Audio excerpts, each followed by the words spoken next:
Get the latest movie reviews, Hollywood news, and inside views.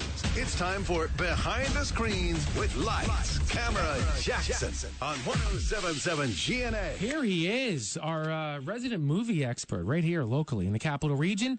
He tells us what's worth checking out this weekend that's new in theaters. Good morning, Jax. Happy Friday. How are you? I'm great, guys. Man, that song is catchy. I heard that band on GMA, not GNA, GMA a while ago, and they were great. Old Dominion. That song's really catchy. You're talking about Old Dominion? Yeah. And they're coming to the Palace on November 4th. Ooh, so if fantastic. you want to check them out. I bet the place will do well with them. Great live. It's amazing. So many country shows, they all come to the Capital Region. They all sell out. It's just unbelievable, and they're fantastic performers live. I'm sure you've been over the years to a country show or two. The more that we see and are exposed to, like their performances, like the songs on the radio are great, but when you see them perform, you're like, oh my gosh, these are just incredible experiences. Right. So. Yeah, I've seen Darius Rucker live and some of the American Idol artists from way back when they did the tour, some of the country artists from them, like Carrie Underwood. I saw Carrie the year she came for American Idol live, and that was a really cool experience. Yeah, they really highlighted her that year. That was a big deal. So anyways, let's transition into the movies. So there's another Madea film coming out. It's a Halloween movie. We've also got the one, Only the Brave as well. Which one of those two did you see? I've seen both of them. Good. I saw Madea last night, so I'll quickly talk about Madea. This is the sequel to last year's Boo! A Madea Halloween. The Madea Halloween movie was so successful that 2 weeks after it opened, Lionsgate said, we need to do another Madea Halloween movie, and then we got another Madea movie in the works for next August. There are some laughs here, but also some dry spells. It's much of the same as the last movie, but it definitely satisfies the target audience. Tyler Perry makes these movies in probably a couple of weeks, and so you got to keep your low expectations, but you'll have a good time with it. I know, listen, whoever their target audience is, we know Jess's boyfriend Jim's one of them. He loves those movies. He loves these movies. Really? I've never seen any of them, so I can't You don't speak go to with I don't him? go with him. Okay. But he loves Madea movies. I don't know why. I've never seen them. He's a stoner, that's why. Oh, okay. I'm just kidding. Well, no, he's not. I'm just joking. It's the character. The character of Madea has resonated with audiences for the past couple of decades because Perry has performed this character on stage and with these movies. And there's some laughs from Madea and some of the other characters. Again, there's a lot of teenagers in this movie who aren't really good acting-wise or funny at all.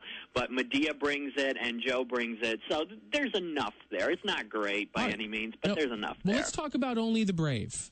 Yeah, it's based on the true story of the Arizona firefighter unit, the Granite Mountain Hotshots. The timeliness of this movie with the California wildfires going on right now is stunning.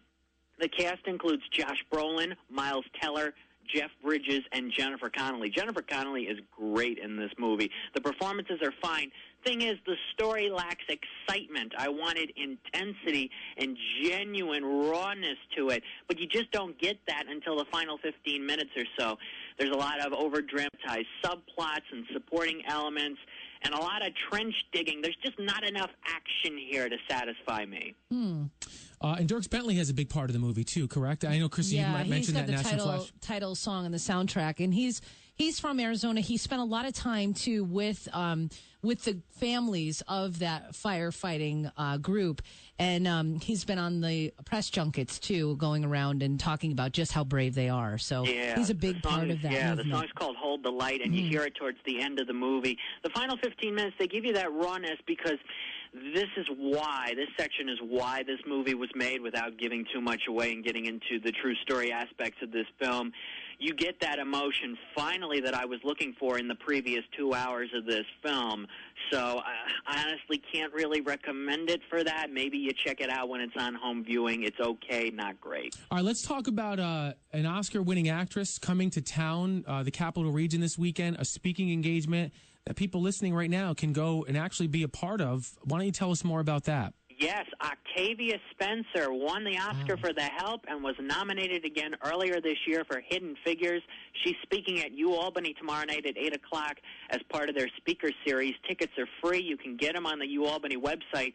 She's got a new movie called The Shape of Water. It's coming out in December. It's directed by Guillermo del Toro. It's also got Sally Hawkins, Michael Shannon, and Richard Jenkins. This movie is getting major Best Picture, Best Director, Best Actress buzz for award season. So look for The Shape of Water. Hopefully she'll be talking about that and some of her other movies tomorrow night at UAlbany SEFCU Arena. And so if people want to attend the speaking engagement, it's as simple as what? Just signing up, showing up? How do they do that? Yeah, you get your tickets. They are free on the UAlbany website. You'll find Octavia Spencer's picture and the little bio information on the event, and there's a link to click there, and you can get your free tickets. I think the doors open about an hour and a half before the speaking engagement begins. Good stuff. If people want more from you, Jackson, how can they do that? My reviews of Medea and Geostorm later today, lights-camera-jackson.com and Twitter at LCJ Reviews. Another movie opening up this weekend called The Snowman with Michael Fassbender is getting absolutely destroyed. I was talking with a guy in the lobby last night after I saw Medea. He said he walked out of The Snowman about halfway through because he just was not feeling it. All right. Thank you, Jackson. Have a great weekend. We'll talk to you next week. Thanks, everybody. Bye.